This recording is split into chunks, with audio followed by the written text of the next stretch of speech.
Résumé. La Gemara vient expliquer d'abord pour quelle raison on ne fait pas de Kisui Adam, on ne couvre pas le sang des Kodashim. La Gemara donne trois explications. Soit il s'agit des Kodsheb et des Kabait, donc pas des Korbanot, mais ce qui a été sanctifié pour le Beth Amikdash, pour être racheté pour couvrir les frais du Beth Amikdash. Soit il s'agit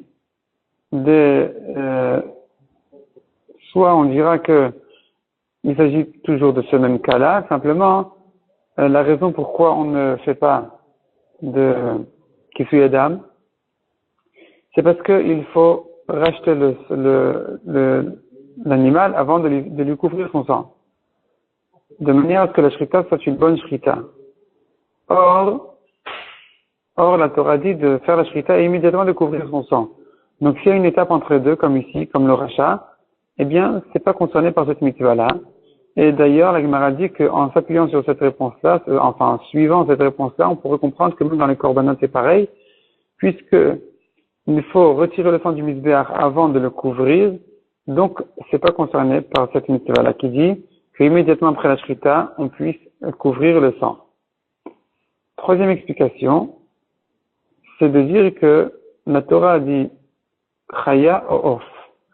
De la même manière que dans les bêtes sauvages, il n'y a pas de korbanot, de la même manière dans les ophot, dans les volailles, il ne s'agit pas de korbanot.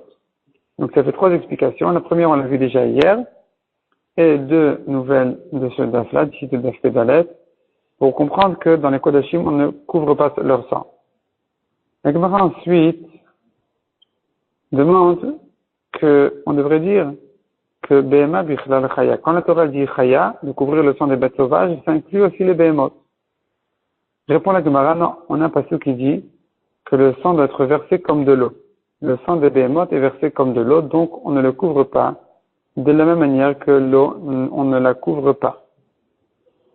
Ensuite, la Gemara ramène plusieurs drashot de derech eretz, de comportement correct, comment un homme doit se comporter. Qu'un homme ne mange pas en abondance de la viande, on apprend du fait que la Torah dit celui qui chasse une bête et qu'il veut lui faire la shrita, il doit couvrir son sang. Pourquoi on parle de quelqu'un qui chasse? Pour nous apprendre que celui qui vient manger de la viande, il doit considérer comme s'il ne l'avait pas sous la main. Donc il n'en mange pas en abondance.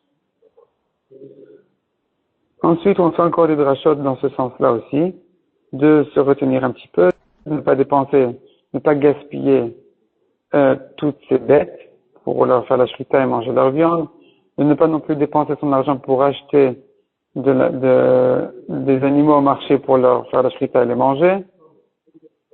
Ensuite, on voit que quelqu'un n'achète sa nourriture qu'en fonction de ses moyens, pas plus.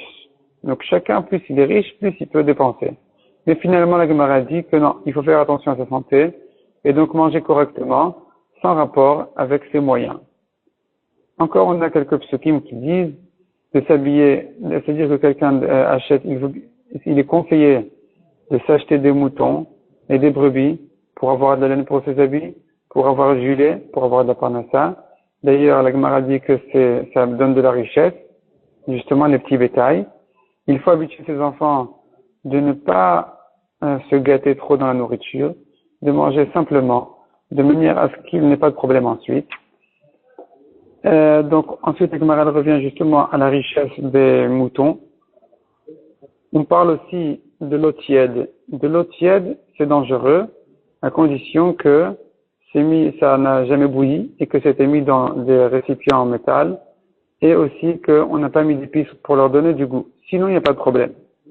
La Gemara dit aussi, celui qui veut perdre son argent, il n'a qu'à acheter des habits très chers qui s'usent rapidement, des ustensiles en verre qui se cassent rapidement et employer des employés sans les surveiller. Là, il peut être tranquille, tout l'argent va être perdu très rapidement.